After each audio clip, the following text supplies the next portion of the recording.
Calculer l'intégrale de sécante cube de 2x dx. Cette intégrale particulière peut se faire par une intégration par partie. Nous devons cependant au préalable séparer le sécante cube de x en sécante carré de x fois sécante x dx.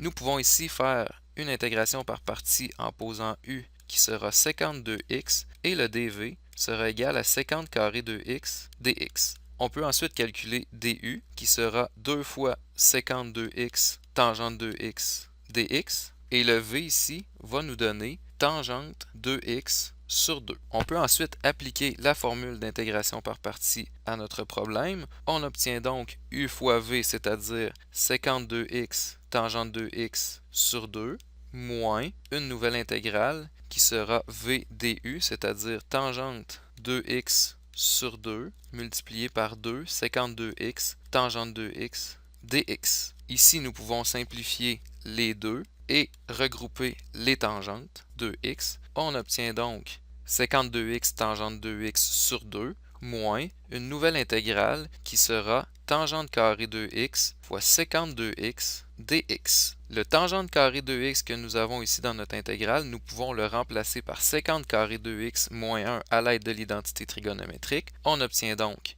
sécante 2x tangente 2x sur 2 moins une nouvelle intégrale ici qui sera écrite comme sécante carré 2x moins 1 et sécante 2x dx. En distribuant le sécante 2x dans la parenthèse, on obtient donc sécante 2x tangente 2x sur 2, ça ne change pas. Et ici, on obtient dans notre intégrale sécante cube 2x moins sécante 2x et dx. Cette dernière intégrale, nous pouvons la séparer en deux intégrales. On obtient donc sécante 2x tangente 2x sur 2 moins une première intégrale qui sera sécante cube 2x dx, moins et moins donne plus une deuxième intégrale, sécante 2x dx. Ici, l'intégrale de sécante 2x dx, nous pouvons la résoudre à l'aide d'une des formules de base. Il ne faudra pas oublier de diviser par 2, cependant, étant donné que 2 multiplie la variable x. L'intégrale de sécante cube 2x dx, si on revient au départ,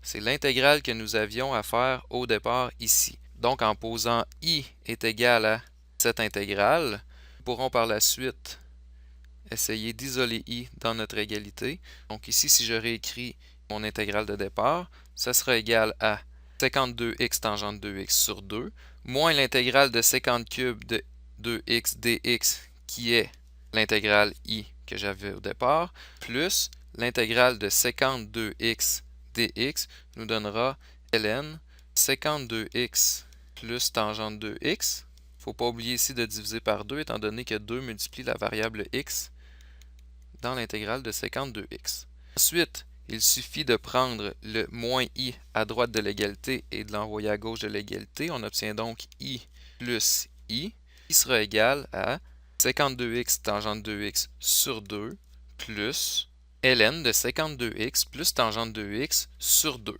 Donc, à gauche de l'égalité, nous avons 2 fois i, c'est-à-dire 2 fois l'intégrale recherchée, qui est égale à tout le membre de droite, c'est-à-dire sécante 2x tangente 2x sur 2, plus ln de sécante 2x plus tangente 2x sur 2.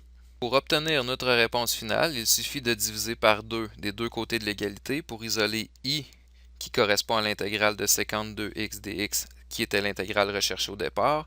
Nous obtenons donc notre réponse finale, sécante 2x tangente 2x qui est sur 2, mais divisé par 2 donne donc sur 4, plus ln de sécante 2x plus tangente 2x qui sera aussi sur 4.